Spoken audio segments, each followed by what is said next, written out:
Mas a gente está aqui para falar sobre um livro maravilhoso, que é o maravilhoso Mágico de Oz. Ô, Lu, quanto tempo que a gente via, né? Minha versão é essa. Dá para ver?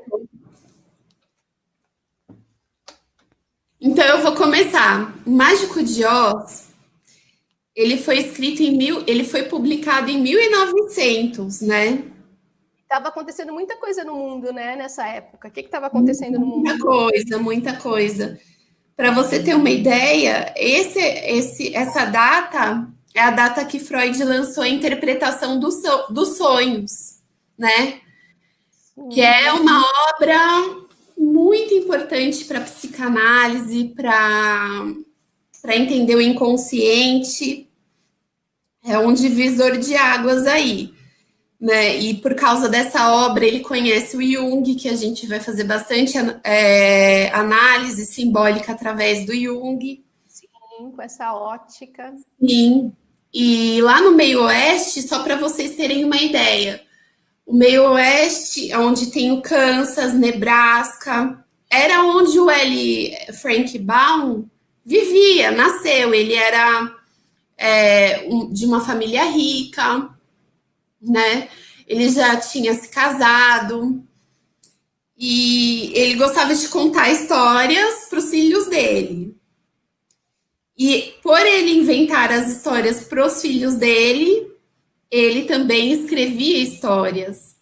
Sim. Ai, minha tia entrou, ai, que bonitinha. Tia Nilza, oi!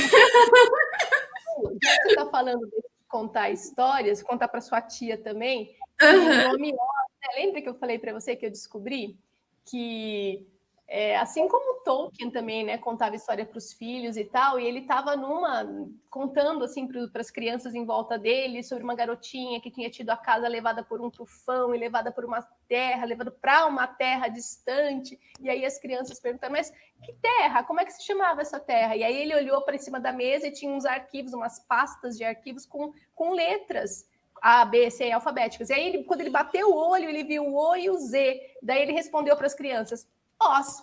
A terra se chamava Oz. E aí ficou no livro com esse Exatamente. Nome.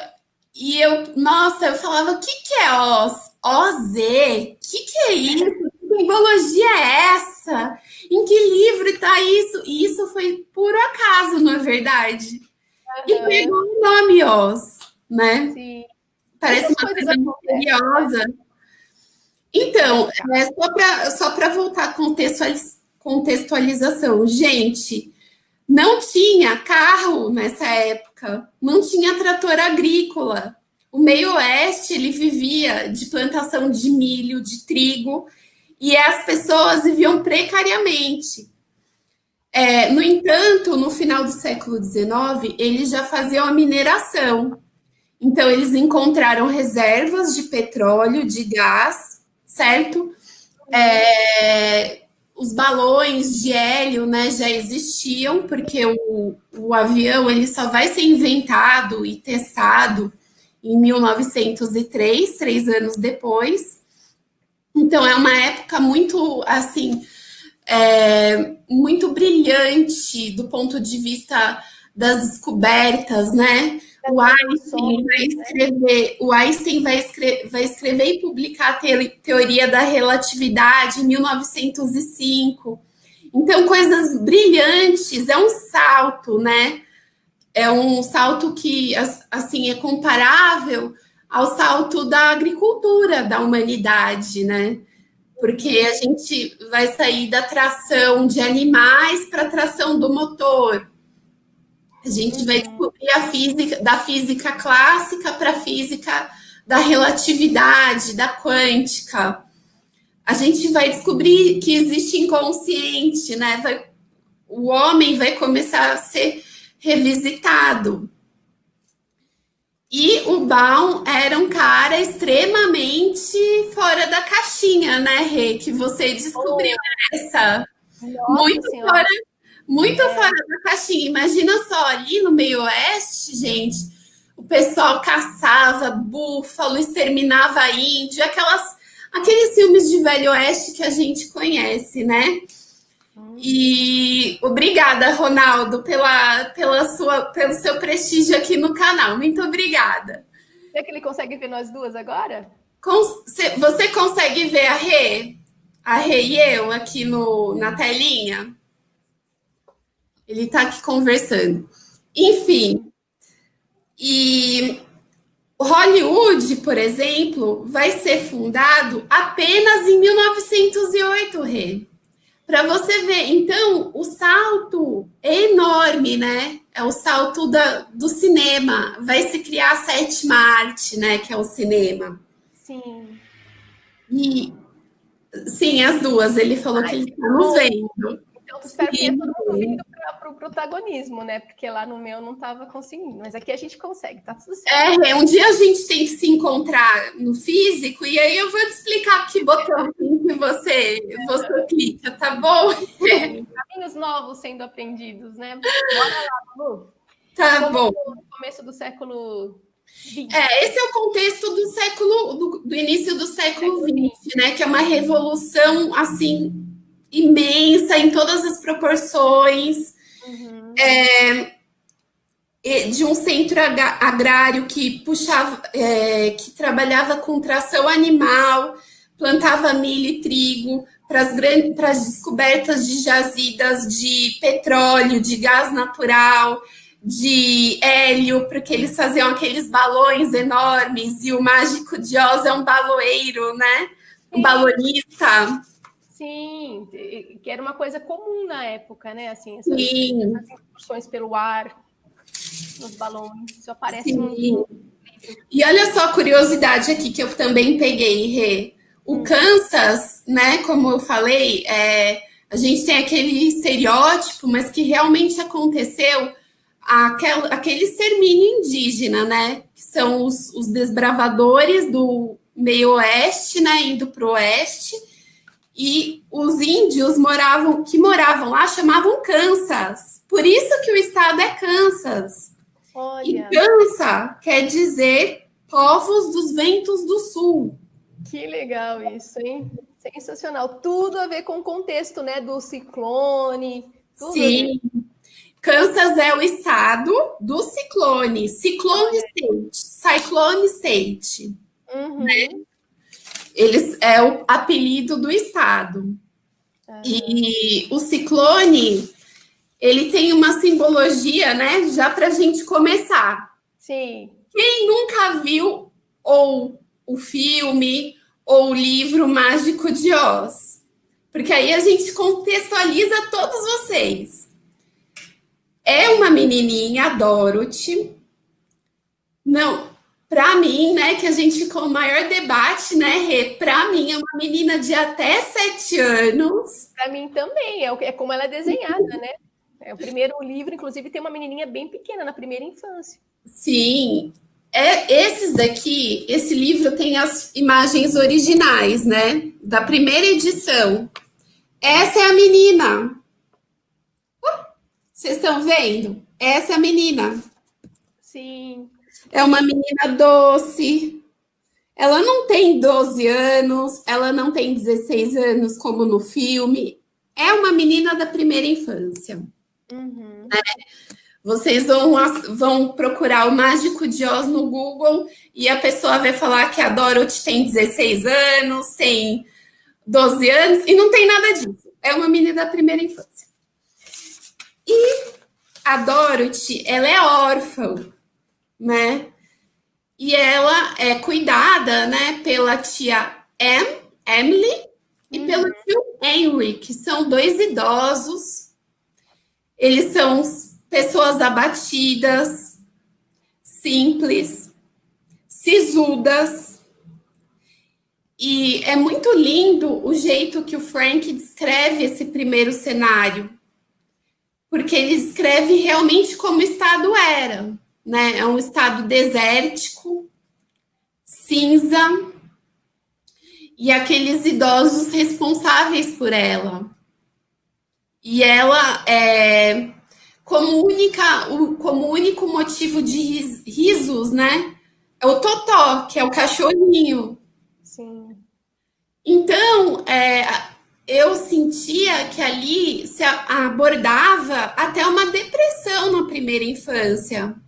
Porque imagina você perder os seus pais, ter de morar com tios, os tios de cara fechada, sem brincadeira. E são passagens, gente, que é assim. Deixa eu ler uma passagem aqui para vocês. Tia En ficava tão surpresa, tia En é a senhora que cuidava dela, ficava tão surpresa com as risadas da menina que soltava um grito e punha a mão no coração toda vez que a voz doce de Dorothy chegava a seus ouvidos. Olhava para a menina e se admirava por ela ser capaz de encontrar motivos de rir, porque eles não riam, né? Aí tem outra parte que fala: tio Henry trabalhava duro da manhã à noite e não sabia o que era alegria, era melancólico. De uma longa barba até as botas rústicas, estava sempre sério e solene e raramente falava. Era Totó que fazia Dorothy rir e foi quem evitou que ela crescesse tão triste quanto todo o resto que a rodeava. Então, esse é o contexto inicial dessa menina, fragilizada pela perda dos pais, no ambiente pobre, porque eles não tinham muitas posses, né? Então, falam, né? Porque lá é o estado do ciclone. Então, Frank Baum fala aqui que eles não tinham um porão para se protegerem do ciclone, que era um buraco. E eles viviam todos num cômodo só lá na casa, né? Tendo de dividir o mesmo ambiente. Então, era esse o contexto inicial da menina. E, de repente, vem o ciclone, né? E o que é o ciclone? Aí eu fui no dicionário de símbolos, né? A gente recorre ao símbolo. Claro. Porque existe realmente esse fenômeno. O ciclone, ele é... Para os indígenas americanos, que eram da região, o furacão é a revolta dos 3 elementos, ar, fogo e água, contra a terra árida. Seria uma liberação de energias cósmicas. Após sua passagem destruidora, a Terra iria restaurar a vida num sentido mais amplo em um ciclo diferente. Então, ela vai viver toda aquela aventura, né, Rê? Para voltar diferente. Sim. Então, a gente conversou longamente sobre isso, né? E para mim, eu interpreto muito isso como um grande símbolo da jornada do herói. A Dorothy é uma heroína, né?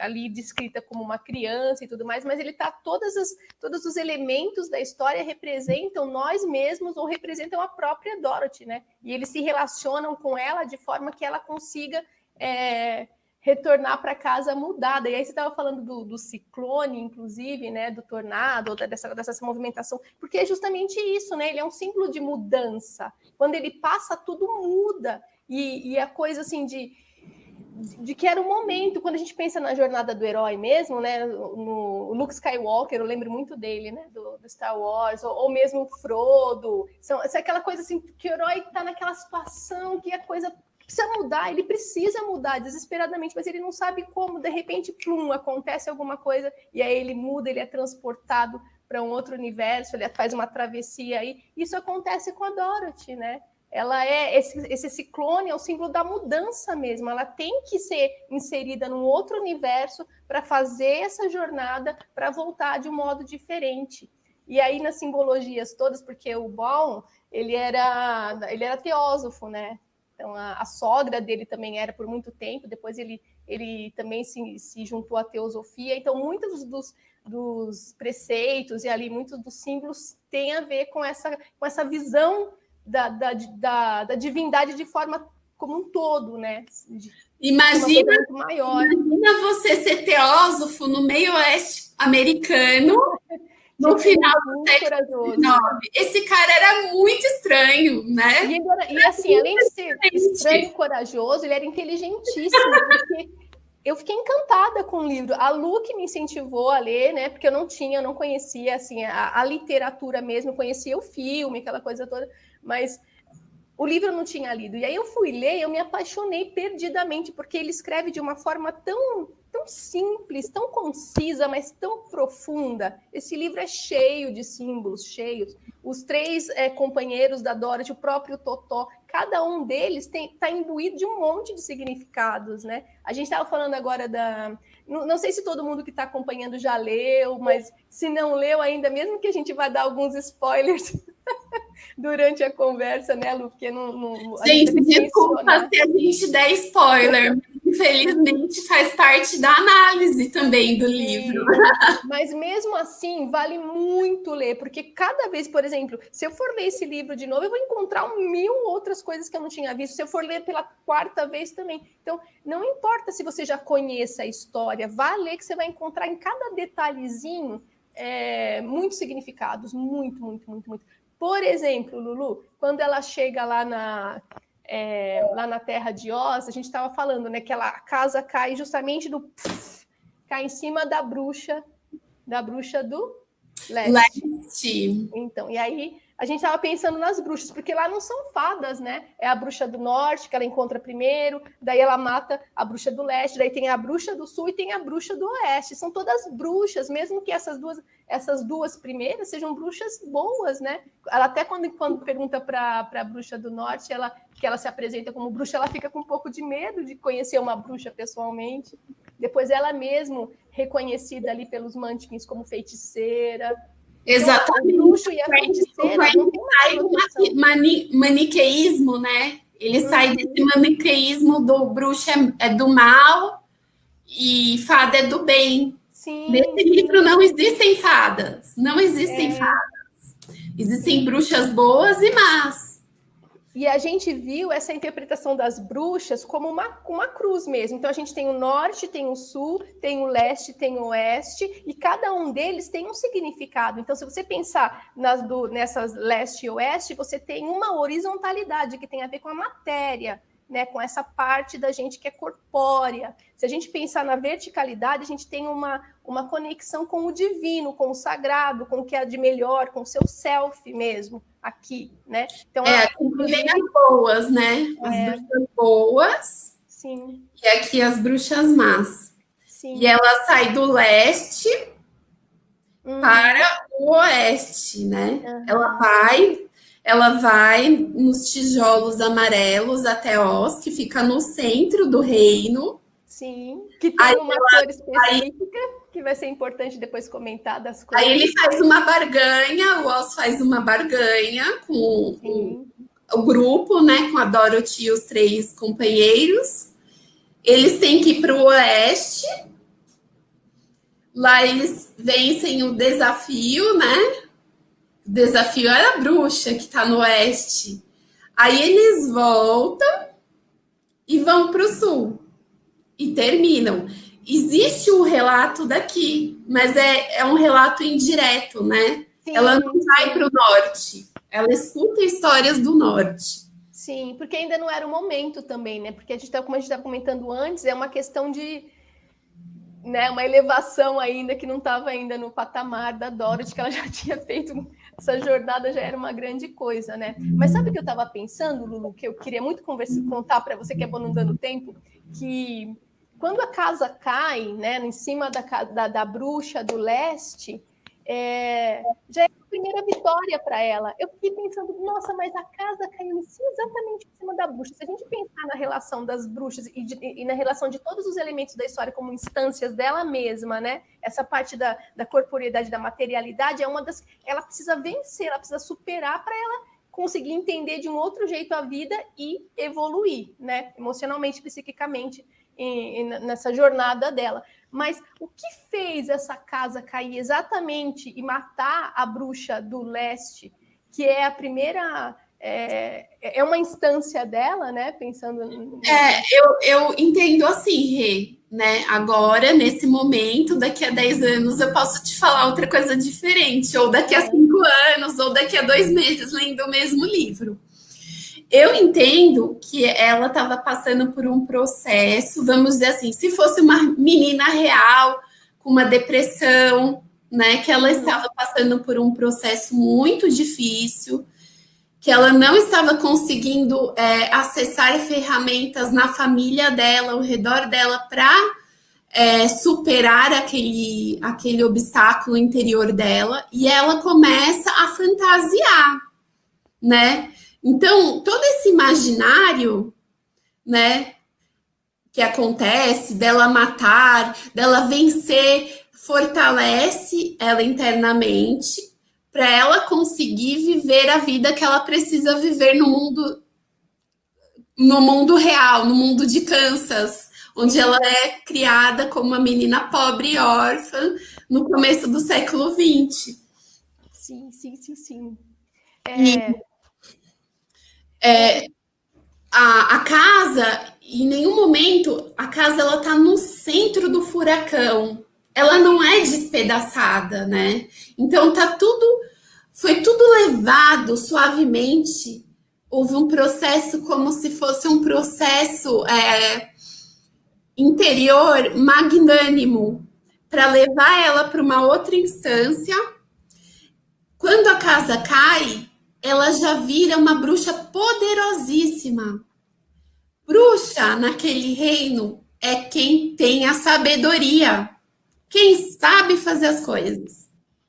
Então, quando ela mata aquela bruxa, porque as bruxas más são as bruxas que escravizam, quer dizer, tiram seu livre-arbítrio, não deixam você ser livre. Então, os habitantes, que eram todos anões, né, com cores específicas, né, também tem as cores específicas dos pontos, né, Sim. que também é super simbólico. Então, ela começa no leste, certo? O leste, a cor dos habitantes, eles só vestem azul. A casa é azul, a cerca é azul, as roupas são azuis. O azul em inglês quer dizer blue. E blue, para eles, é uma coisa triste, né? O blues é uma música mais triste. Né? You are blue, você tá triste. Então, eu já faço essa conexão com o estado espiritual dela. E o ar, ele é muito etéreo, é como se fosse espiritual também, porque não é alguma coisa que você consegue ver, né? Você consegue até tocar se você coloca encher uma bexiga, né? Mas é uma coisa não palpável, né? Você respira, Então, ela vai pelo ar, pela base, né? Que é a respiração dela. É a base, a respiração é a base de todos os seres vivos, né? Ela vai para o leste é o nascer do sol, o leste é o nascer do sol, e ela faz essa jornada do nascer ao pôr do sol, que é a jornada do herói, que aparece em várias culturas do mundo. Em várias outras histórias. Hércules. Todos os Jesus até. Jesus. Então, Lulu, mas assim, isso que é bacana dos livros, né? Porque eles te possibilitam várias leituras e até desleituras, né? E tudo tá certo, porque cada um tem a sua interpretação, e isso é muito legal, isso é muito bem-vindo, né? A leitura que eu fiz dessa coisa dela matar a bruxa, primeiro assim, voltando a essa coisa do ar que você falou que é tão bacana, eu estava vendo os elementos, e aí esse ar em movimento tão acelerado e tão intenso e tudo mais, né? Ele diz de processos mentais em expansão. É como se tivesse desvendar, como se oferecesse um desvendar de segredos, né? E o desenvolvimento de habilidades psíquicas, Então, para um olhar mais esotérico, né? E aí, quando ele fala assim, ó, os ventos do sul e do norte se encontraram onde estava a casa. Quer dizer, justamente nesse eixo aqui que os ventos se encontram e elevam. Mas o que me chamou a atenção, e é essa leitura que eu falei para você que eu achei bem legal, para mim foi uma coisa tipo, eu acho que para mim foi assim. A Dorothy, no momento que ela estava dentro da casa e a casa simbolizando ela, o self, né, ela mesma e tudo mais, tem aquele tudo lá fora tá agitado e tá, né, que pode, claro, colocar medo em qualquer um, e ela consegue em algum momento vencer esse medo, até disse, olha, ela conseguiu dominar o medo, daí ela se deitou e dormiu. Tem um momento que ela senta, um pouco antes desse momento, ela senta no chão da casa e fica ali observando. Olha só que interessante. Mas as horas passavam e nada de terrível acontecia. Então ela parou de se preocupar e resolveu esperar calmamente e ver o que o futuro traria. Para mim, foi essa calma e essa aceitação daquela mudança, daquele movimento, daquela coisa psíquica, espiritual e todo aquele, né, do furacão, aquele rebuliço todo, a aceitação fez com que ela matasse a primeira bruxa. Deram força para que a casa caísse exatamente em cima daquilo que era um dos pontos que ela precisava dominar nela mesma. Aí... Desculpa, só por... Sabe esse movimento? É uma coisa sua, porque que você fala muito de chakras, esse movimento ascendente é o quê? Verdade. É a Kundalini, né? Sim, olha que você... Nossa, sensacional, Lu. Muito legal, isso mesmo. Não tinha visto por esse lado, mas pode ser mesmo, é um movimento em espiral, né? Justamente, é um movimento em espiral. Ela é uma menina, durante toda a saga, né? Durante todo aqui o percurso, ela é uma menina muito tranquila, né?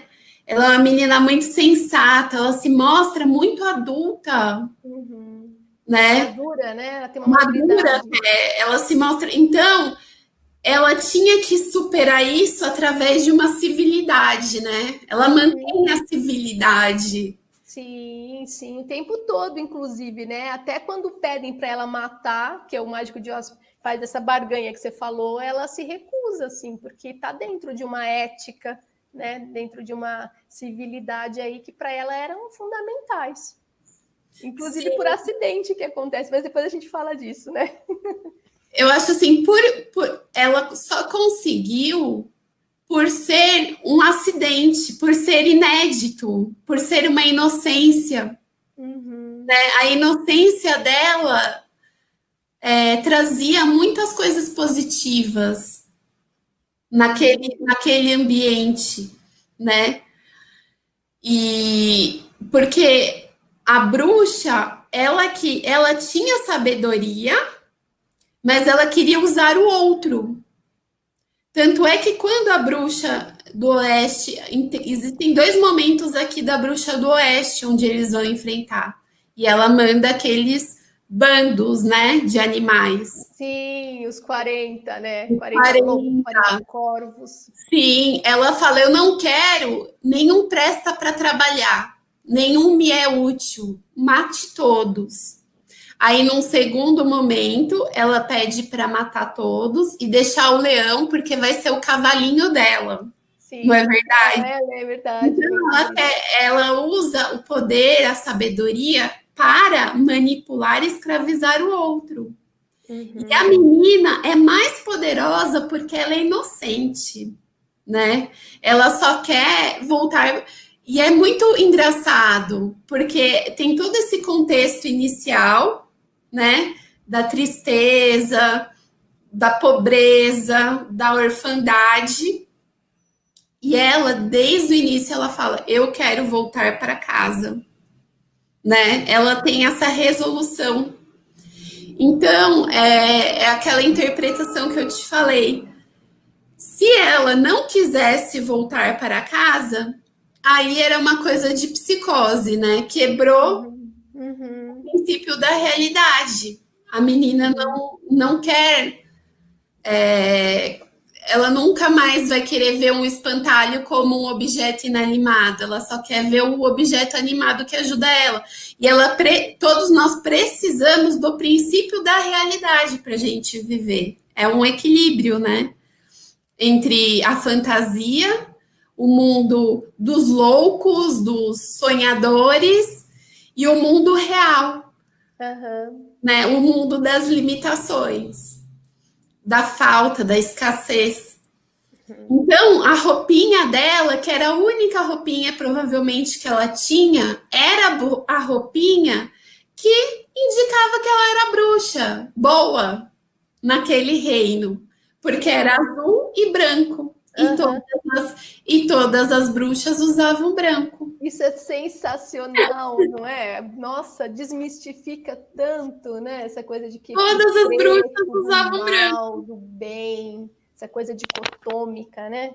Dualista. É muito legal isso. Isso já é genial. Só essa sacada aí já é genial. Sim. Né? E assim, então, aquele é o processo dela do amor próprio, né? Deixa eu ligar aqui um pouquinho. Aqui tem um momento que é no final do livro que eu li para você, Rê, e me partiu o coração. É mesmo? Qual foi? É esse momento aqui que ela já estava na última bruxa, né? Porque ela faz esse movimento. E aí ela vem para cá porque ela quer ir embora para casa, né? Desde o momento que ela pisou lá em Oz. E ela conversa com essa bruxa. Ela fala assim: meu maior desejo agora é voltar para o Kansas, pois minha tia Anne, com certeza, deve estar achando que alguma coisa terrível aconteceu comigo. E que talvez isso a obrigue até a vestir luto. A não ser que a colheita deste ano seja melhor que a do ano passado. Se não, não sei como o tio Henry irá se arranjar. Ou seja, ela duvida que os tios vão vestir luto por causa dela. Caso a colheita seja boa, pode ser que não vistam luto. E mais a importância dela na vida deles, né? Exatamente. Então eu percebo muito isso, de que as coisas lá nesse mundo de Oz a empoderam, né? Ela já começa como uma bruxa. Aí ela matou, né? Ai, gente, desculpa, dei spoiler. Mas é um lugar assim de. Ela vai entendendo e aceitando aos poucos, né? Ela em nenhum momento ela se sente. Ela é assim, nossa, como você é poderosa, como você consegue. Né? E os companheiros, por mais que eles tenham ganhado coisas, eles querem ficar junto dela, são amigos dela. Então ela sente falta de companhia também, né? Sim, mas tem a ver com pertencimento também, Lu. Cada um deles, esses três, né? Eles também encontram depois o seu lugar de ficar, o seu próprio lugar. Eu pertenço a esse lugar. Eu me identifico com ele, é aqui que eu vou ficar. E ela também, ela entende que isso é só uma jornada e que ela tem que retornar, e ela quer retornar, né? Isso que é mais bonito, porque ela sabe que ela está diferente também, que as coisas vão ser diferentes. E as coisas aqui apontam, né? Eu não li os outros 12 livros do Frank, né? Tem 12 ou 13 livros que são a continuação desse original. Mas aponta que a tia Anne, quando vê a menina, exclama: minha querida menina, e aperta a garotinha em seus braços e cobre seu rosto de beijos. De que parte do mundo você está vindo? Ah, da terra de Oz, disse Dorothy sério. E o Totói aqui está também. Como me sinto feliz por estar de volta à minha casa. Então, o estado, o espírito dela é renovado, né? Sim. Acontece um upgrade, né? Acho que sim, acho que é bem por aí, né, Lu? E aí eu queria também dizer, nossa, eu acho que essa 1 hora não vai ser suficiente para falar de tantas coisas, né? Mas o que eu acho que também seria legal a gente falar das cores, né? Já que a gente está trazendo tudo para esse nível simbólico, né? Que é uma interpretação muito, muito bacana de se fazer. Se você pensar na estrada de tijolos amarelos, o amarelo, e pensando nos chakras de novo, né? Eles simbolizam aqui o plexo solar, né? Que é o lugar onde você tem essa força e essa energia da movimentação, da busca, da conquista, da sua expressão no mundo, de caminhada mesmo, né? De jornada. E é uma estrada de tijolos assim muito longa, né? É um trajeto longo que eles fazem para chegar no verde. Se você pensar aqui nos chakras também, né? Você tem o plexo solar, que é o Manipura, depois você tem o Anahata, que é verde, que é uma coisa de cura, né? Que tem essa energia de cura, é um lugar e uma ação de curar-se e curar o outro, né? Então tem esse percurso que é muito bonito da gente olhar também. Inclusive, você que me chamou a atenção para isso também, Lu, quando você falou que o Mágico de Oz é um farsante, né?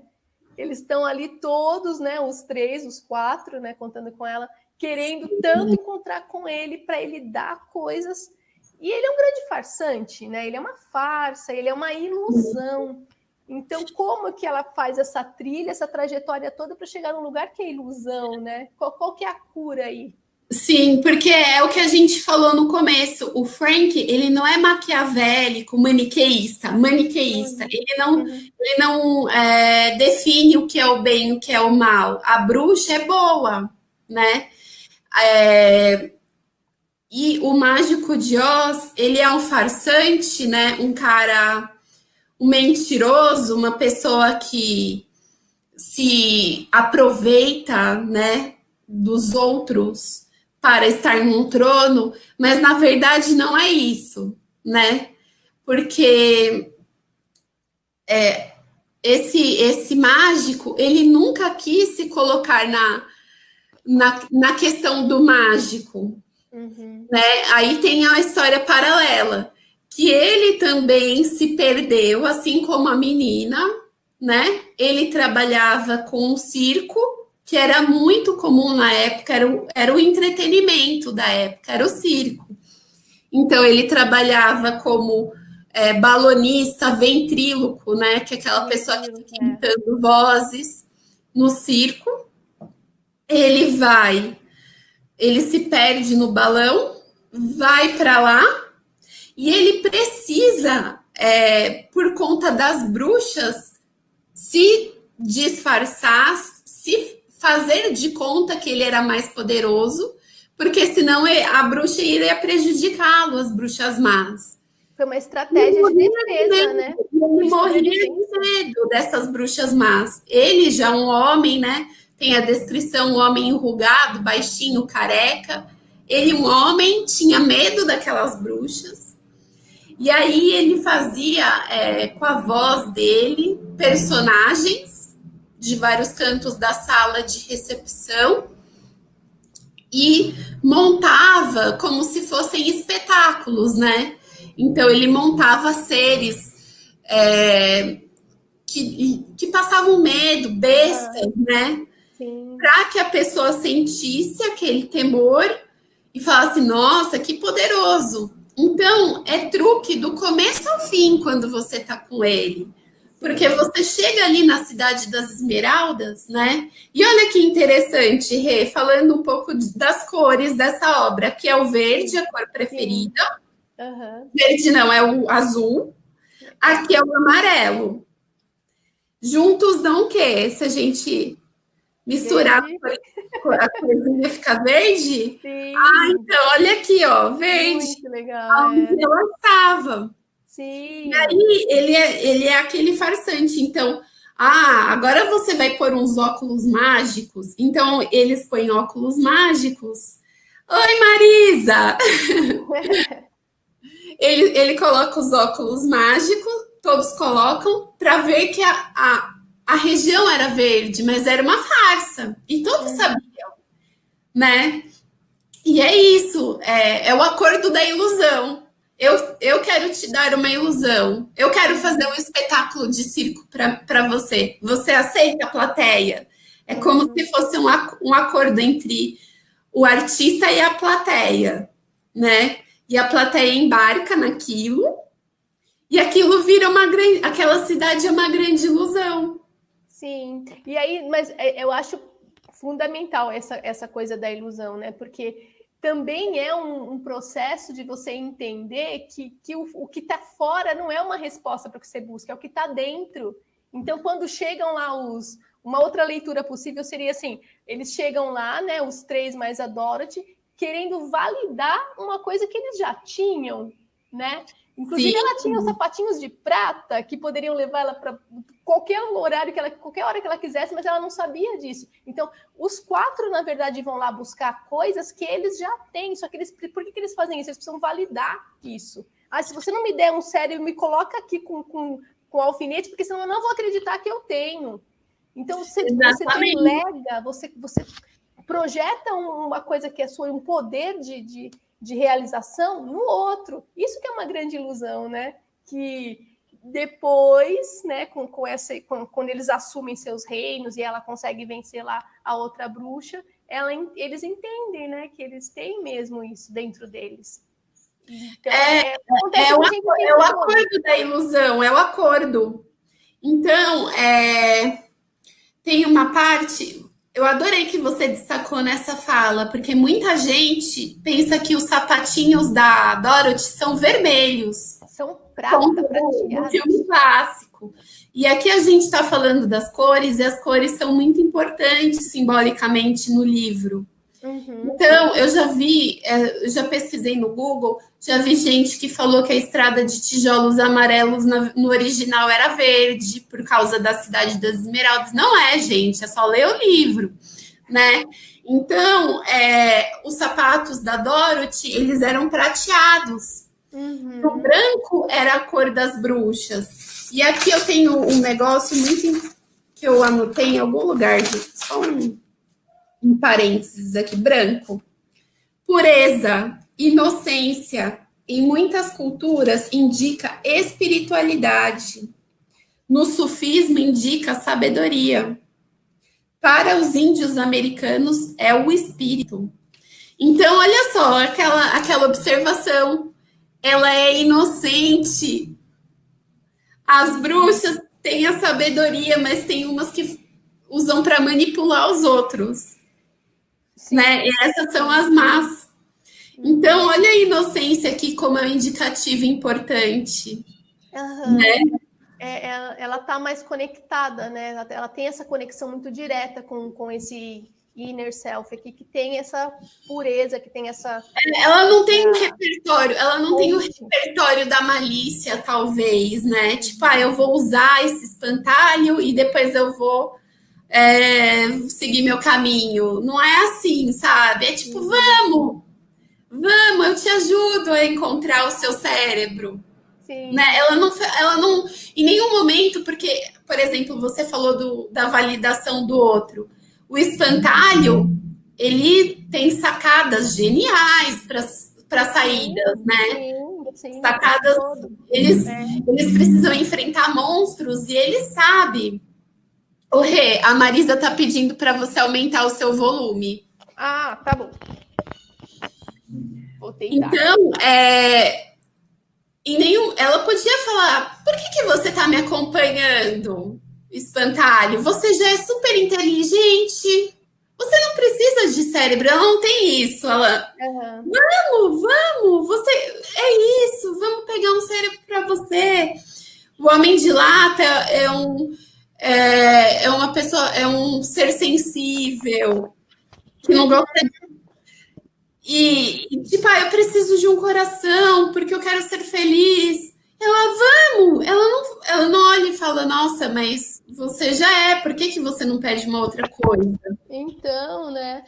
Porque é uma percepção de cada um. Ô, Lu, pensei agora que são 17h54. A gente tem 1 hora, a gente vai terminar quanto tempo? Porque eu queria saber se tem alguma pergunta ou se a gente pode falar de alguma outra coisa. Pode ser. Eu não consigo ver nada aqui, onde eu tô. Gente, vocês têm perguntas? Vocês querem que a gente explore algum detalhe aí do livro? Quem já conhece o livro e é fã?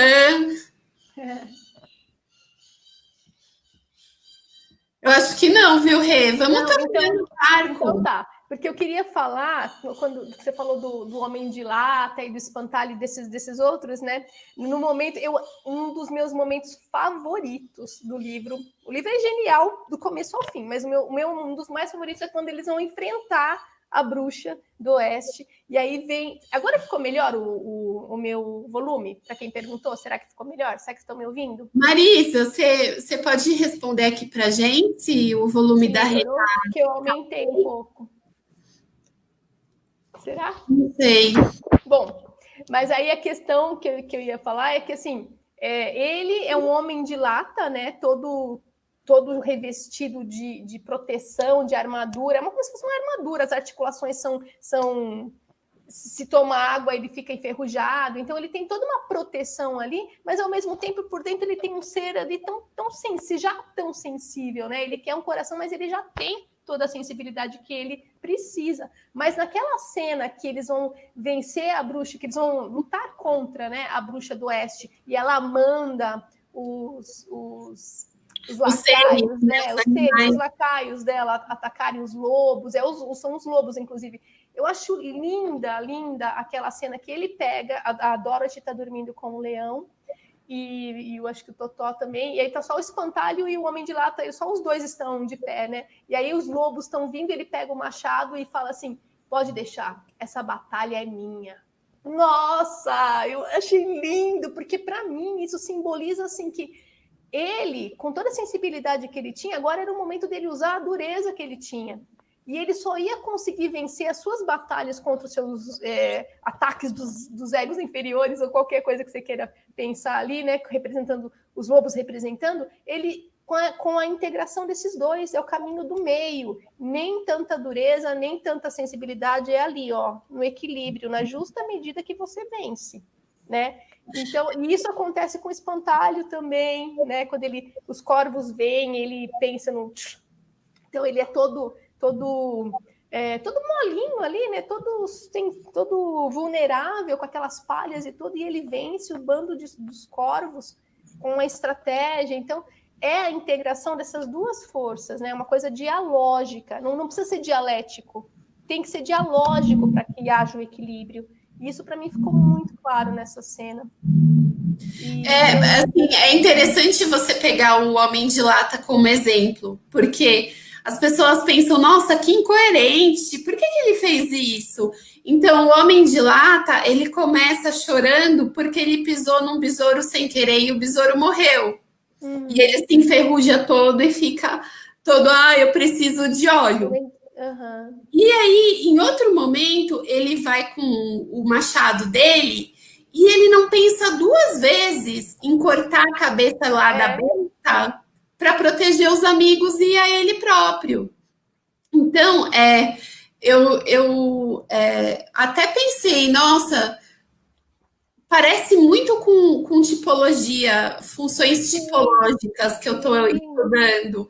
Porque a gente que estuda um pouco de Jung, né, tem a função pensamento, sentimento, tem a função intuição e sensação.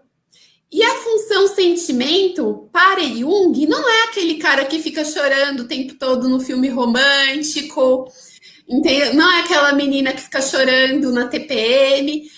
O sentimento é uma pessoa que trabalha com valores, com certo e errado, com graus de importância. Então, se um negócio está errado, a pessoa vai lá e corta. Nossa, você mentiu para mim. Você pode ser, tipo, a minha melhor amiga. Corta, entendeu? Esse é o tipo sentimento. Ele trabalha com valores de importância, né? Uhum. Então, eu entrei muito nessa, né, da tipologia pensamento. Então, são o sentimento e o pensamento, ambos são funções racionais. o sentimento ele é racional também, né? Quando você faz isso, você é racional. Uhum. Você não é só guiado pelo choro, pela emoção, pelo gostoso. Você tem uma racionalidade nas suas escolhas. E é muito legal, porque o pensamento, ele vai, os corvos são, sabe essas nuvens negras, esses pássaros negros? É como quadrinhos, gente. São corvos, né? E o espantalho vai lá e, cara, ele domina o intelecto. Se não tiver a lógica, não, não, isso daí não vou ver isso. E o sentimento, ele também. Ah, os lobos vieram, os lobos, né? Os lobos vieram e ele pá no lobo. Ele foi 40 vezes pá no lobo. O que é esse 4, né? Que a gente também. A gente também lembra 4. São 4 pontos da história, né? 40, 10 vezes o ponto da história. Então vai lá, vai lá. E as abelhas também. Então, a pessoa querendo atacar o corpo, né? Talvez pela sensação, e ele firme, não, vou aguentar, né? Então, pode. Aí a gente vai brincando com símbolos, com significados. Eu fiquei brincando muito com essa ideia de tipologia, né? Apesar de eu não conseguir ter identificado os 4 tipos, né? E o cara escreveu 30 anos antes do Jung ter lançado o livro Tipologia, os tipos psíquicos, né? Então, eu fiquei brincando com isso. Ô, Lulu, você vai falar, quer terminar desse? Que me lembrei de uma outra coisa, mas pode terminar. Não, pode falar, Rê. É que falar em brincando com esses símbolos e com significados, eu fiquei pensando nos 4 elementos, né? E aí dá para associar cada um dos 4 elementos a cada um deles, né? Então, por exemplo, o espantalho, que é a coisa do cérebro, do pensar, é o ar, né? O homem de lata que busca o sentimento, que está querendo o coração, a água. E aí o leão é o fogo, né? Coisa da intuição, do movimento, da coragem que ele busca. E a Dorothy a terra. Então tem... E tinha até o Totó também, né? Eu fico pensando, o Totó ali junto é uma coisa intuitiva, uma coisa da natureza selvagem que acompanha ela, Pode sabe? ser. Menino, essa intuição, essa ligação com a terra, né, com o animalzinho mais afetuoso, né? E olha que interessante, a junção desses 4 símbolos da terra, do ar, do fogo e da água, na alquimia, gente. Alquimia, muito bem. Alquimia. Combinados, eles formam um pentagrama alquímico. Então, a terra, ela é para baixo com aquele corte, né? Sim. Isso está no livro do Dan Brown, que eu fiz até o sorteio, do Dan Brown, Demônios, Anjos e Demônios, que eu fiz. Aí tem o ar, que está aqui. Cortado também. Fogo. Água. E aí faz um pentagrama alquímico. E esse pentagrama alquímico, sabe o que isso vai se transformar na alquimia? O quê? Vai se transformar na estrela de 4 pontas. A estrela de Belém. Que coisa, né? Os 3 companheiros, né? Os 3, o espantalho, o homem de lata e o leão, podem ser associados aos 3 reis magos. Que coisa, né? Visitar a Adoradora de Jesus. Olha que coisa. Essa teosofia não é fraca, não, né, Rê? Não é. Não. Ela é muito abrangente, né? Acho que ela dá margem mesmo. E o mais legal é que ela acolhe, né? Não é uma coisa que, tipo, isso aqui não é, isso aqui não é. Não, olha, isso é importante também, mas aquilo também é importante, mas aquilo também é. Então, na verdade, tudo faz sentido dentro do seu contexto, né? Porque tudo parte de uma grande coisa que é uma só. e só recebe roupagens diferentes, né? Acho que o Frank Baum tinha muito isso. Sim. Gente, tem uma parte que eu queria ler para vocês. Eu gosto muito de trazer os trechos, né? Porque pode trazer, Lulu. Ele é uma pessoa fora do padrão, né? Como eu falei, o Frank Baum. Não é à toa, todos lá cristãos protestantes do meio oeste americano no começo do século XX, e o cara seguia Helena Blavatsky e a teosofia. Sim. E aí tem uma cena muito legal, onde todos eles estão no país da porcelana. Ah, nossa, eu adoro essa parte também, adoro. O equilíbrio é delicadíssimo. São bonequinhos pequenininhos e frágeis e lindos. E eles se sentem extremamente perturbados com a visita da Dorothy e os amigos, né? Com medo de quebrarem. E aí, no final, né, que eles estão indo embora desse país, todo cheio de frufruzinho, todo cheio de convençõezinhas. Não me toques. De não me toques. Literalmente, né? De convenções, de etiquetas. Aí, de repente, o leão, que é a coragem, né? Que ele é a coragem, é o fogo, né? Aí com fogo. O leão, olha, gente, olha esse trecho. O leão ficou por último. Então, tomou o impulso. Eles estavam saindo do país da porcelana. O leão ficou por último. Então, tomou o impulso e saltou o muro. Mas, ao fazer isso, bateu com o rabo numa igrejinha de porcelana, fazendo-a em pedaços. Olha, o que você entende por isso, Rê? Eu acho que foi uma provocação. Foi uma provocação das melhores. Com uma luva de pelica, com uma inteligência, assim, uma sutileza, né? Eu fico mais maravilhada ainda, né? Com essa habilidade que ele teve de fazer esse cutucão, né? Dessa forma tão lúdica. Sim, delicada, quase imperceptível, né? Para quem não entende. Ô Lu, mas sabe o que eu queria te falar também? A gente está falando de elementos alquímicos, e aí eu lembrei que quando eu estava lendo isso daqui, essa parte, né? Fazendo essas associações com os elementos, eu conversando com meu filho, ele me chamou a atenção, né? Porque ele gosta muito também de alquimia, dessas coisas. E aí ele falou: mãe, nossa, os 3 elementos, tá parecendo os 3 elementos essenciais primordiais, né? Que deram a origem ao Big Bang alquímico, que são mercúrio, enxofre e sal. Então, também dá para associar o mercúrio ao ar, o enxofre ao fogo e o sal à água. E a comunhão desses 3 formam a terra. Ou seja, os 3 elementos aqui da psique formam a Dorothy. Mais um... Muito legal, muito legal. Seja... eu vou ler aqui uns comentários, tá, Rê? Tá bom. Porque eu não vejo nenhum aqui, Lu. Eu vou ler para você. Ah, leia.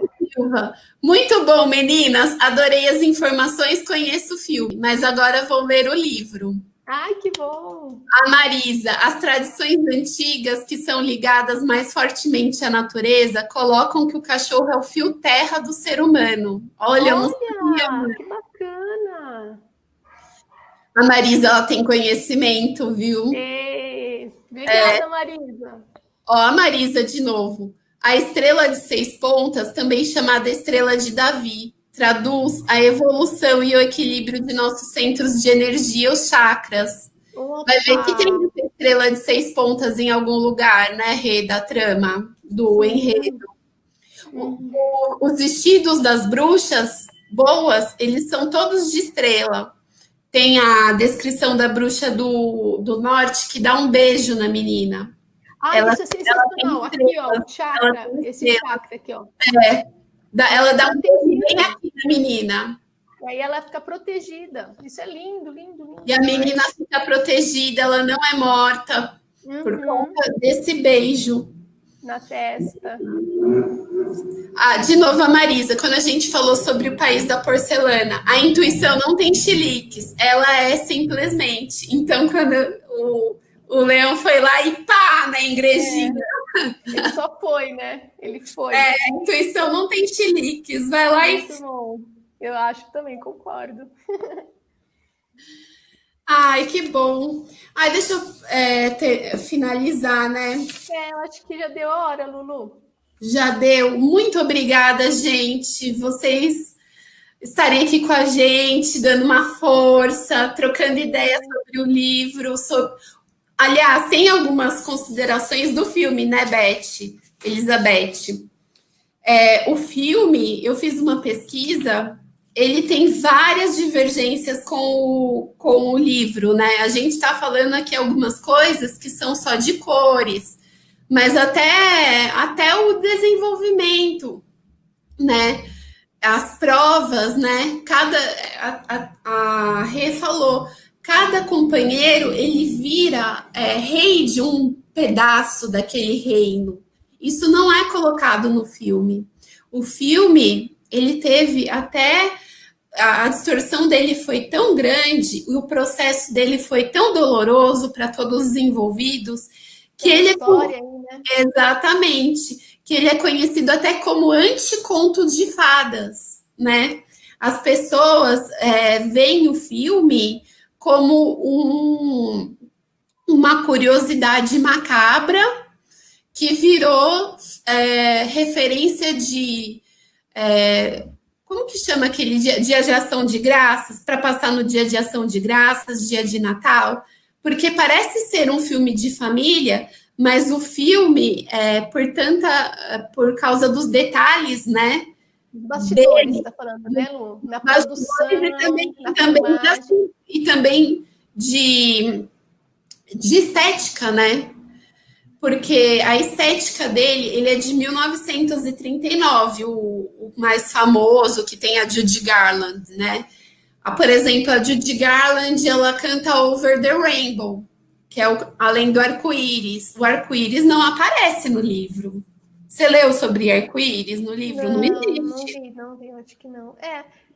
Essa licença aí que eles têm para criar, para mudar isso, para mudar aquilo, para fazer as adaptações para caber no tempo também, né? Só que nesse caso tem histórias bem, bem tristes, né? Na produção que você me contou, né, Lu? Sim, ele é visto como um conto de fadas, um anticonto de fadas, por conta do processo doloroso que todo o elenco passou. Então, se vocês conheceram alguma coisa da Judy Garland, que ela foi uma grande estrela do cinema antigo, né? Ela é mãe da Liza Minnelli, que também foi uma atriz da Broadway, também fez filmes. Ela conta, né, numa das biografias, que ela foi assediada sexualmente pelos Munchkins, que eram os anõezinhos.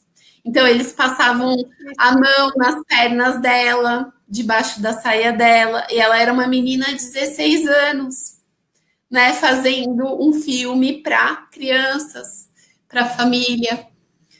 Tem uma outra, isso foi em outro site, acho que é Aventuras na História, que conta que a Judy Garland, ela já tinha 16 anos. E a menina tá aqui, ó, óbvio que essa menina, ela não tem 16 anos, ó, uma criancinha. Não sei se alguém se conseguem ver, mas ela é uma menina bem miudinha. Ó, ela é bem miudinha. Uma criança que... E ela teve que fazer regimes com anfetaminas. Ela podia fumar para emagrecer. Nossa. Não comer. Então, olha o que eles fizeram para Judy Garland, né? Que era estrela, para que ela se tornasse uma menina na primeira infância, e todo mundo fala que ela é uma menina de, no máximo, sei lá, 14 anos, no mínimo 14 anos. Ela caber, né? Ela tinha que caber num papel forçadamente. Forçadamente. E é isso, né? O filme destoa completamente do que é o livro, né? Faz muitos anos, né, que eu vi o filme, mas os detalhes não batem e as pessoas entendem aquilo como um anticonto de fadas por conta desse processo. Dizem que dá para ver uma pessoa enforcada no filme, né? Meu Deus! Um dos Munchkins teria, durante a filmagem, teria cometido suicídio, e dá para ver isso na floresta onde eles passam dentro do filme. Meu Procurem, Deus. gente.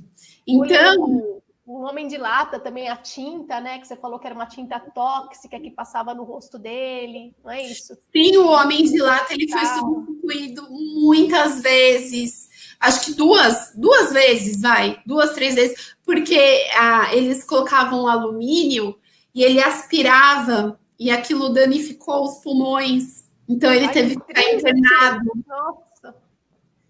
A Bruxa do Oeste, ela se queimou, ela ficou no rosto, no pescoço.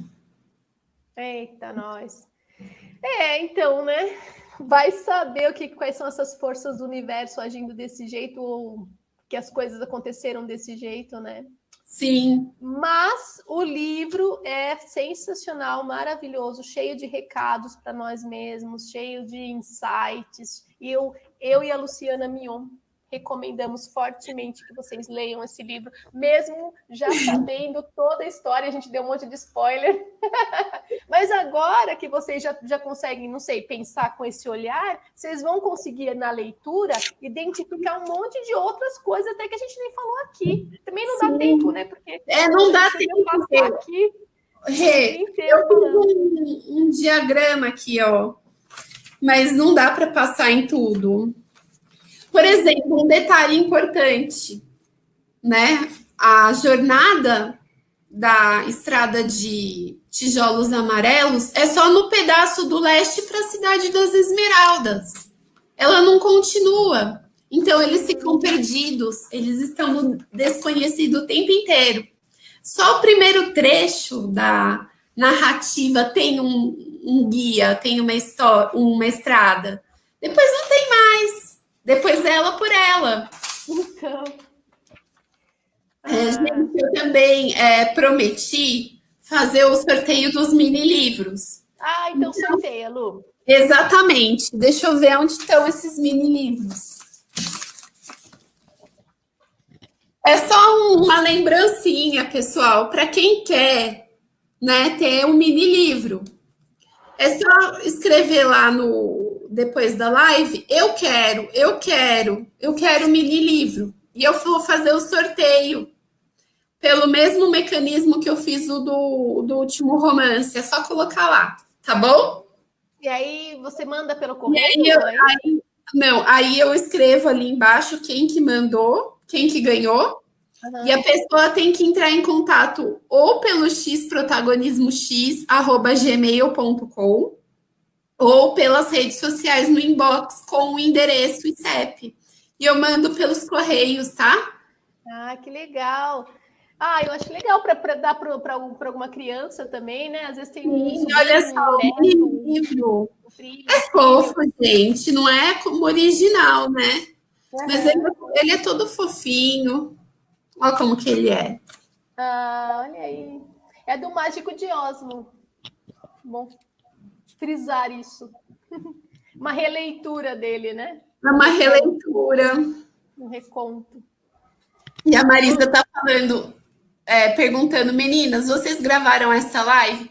Sim, essa live vai ficar gravada nos nossos canais. Eu espero, porque como a gente... o meu não deu certo lá. Ô, Lulu, eu queria terminar, já que a gente está terminando, eu queria ler uma coisinha aqui que eu estava vendo o Campbell hoje, o Joseph Campbell, que fez aqueles trabalhos e estudos lindos sobre os mitos e mitologias, né? E ele, né, fala também muito da jornada do herói e tudo mais, a gente falou disso hoje. Eu queria terminar com essa fala aqui, que é muito bonita para todos nós, para mim, para você e para todo mundo que está aí ouvindo. E depois eu posso ler uma coisa do Jung para gente? Claro, nossa, fechamos, meu Ó, Vamos fechar com fechamento. Jung, vai. Vamos fechar com Jung. Super. Ó, Joseph Campbell e Jung, a chave de ouro. Então vamos lá. Eu faço a chave e você faz. Eu viro e você fecha a porta, hein? Vamos lá. No Poder dos Mitos, ele escreveu isso, hein? Quando nos deixamos guiar pelos nossos sonhos, nos posicionamos em uma espécie de caminho que sempre esteve ali, à nossa espera. E vivemos exatamente a vida que deveríamos estar vivendo. Joseph Campbell. Nós somos os heróis, gente. É isso. Todos nós. Nossa vida é o mundo de Oz também. Sim. Ó, aqui, esse eu peguei sobre o Anima Mundi, né? Eu até compartilhei na minha página pessoal, porque fala sobre essa questão dos objetos ganharem vida, né? E eu acho tão legal isso. Foi num seminário sobre o Zaratustra de Nietzsche. Não acredito, eu amo esse livro. Amo. Nossa. Seminário sobre o Zaratustra de Nietzsche, Carl Gustav Jung. Os senhores sabem, objetos são coisas inanimadas. Eles ficam por aí pesadamente, não têm pernas ou asas, e as pessoas são frequentemente bem pacientes com eles. Por exemplo, este livro. Gostaria muito mais, estou certo, se estivesse colocado perto do centro da mesa, onde é seguro, mas eu o coloquei na beirada. É uma posição incômoda para esta pobre criatura, o livro. Ele pode cair, se machucar. Se eu estou impaciente e se o toco de um modo desajeitado, isto é um lamentável apuro para os pobres objetos. Então eles se vingam de mim, porque eu os maltrato. Então voltam-se contra mim e se tornam contraditórios de um modo peculiar. Eu digo, esses malditos objetos, coisas mortas, desprezíveis, instantaneamente eles ganham vida. Começam a se comportar como se fossem coisas vivas e animadas. Observaremos, então, que o filósofo alemão diz sobre... Aí ele fala em alemão, que eu não sei. E quanto mais os xingamos, mais usamos figuras de linguagem que insinuam vida dentro deles. Por exemplo, onde se escondeu aquele livro agora? Ou, o diabo deve estar naquele relógio, onde foi parar? Objetos realmente apresentam qualidades perigosas às pessoas que são particularmente impacientes com eles. Eles pulam em nossos olhos, mordem suas pernas, trepam na cadeira e se colocam bem no ponto em que você se senta. Coisas como esta. Os óculos, por exemplo, se há uma cadeira com uma estampa encobridora, meus óculos vão buscá-la e se tornam invisíveis com os contornos, mesclando-se com a estamparia. A jarra de café certamente tentará colocar seu bico sob a asa da leiteira, de modo que, levantando a jarra de café, derramamos o leite. Mas tais coisas somente acontecem com pessoas impacientes, com os objetos. Então, diabos entram dentro desses objetos e nos pregam as mais extraordinárias peças. Eu acho maravilhoso isso. Anima Mundi, tudo tem vida, né? Nossa, como tem, viu? Meu Deus. Anima Mundi. Muito lindo isso. Obrigada, Rê. Obrigada, galera. Obrigada. Foi muito bom. Vamos Foi fazer mais vezes, Lu. Vamos conversar de outras obras. Com certeza. Obrigada, gente. Obrigada, então. Beijo. Tchau. Obrigada a todo mundo que esteve aqui com a gente. Muita gratidão. Muita gratidão, Rê. Beijo. Beijo. Tchau.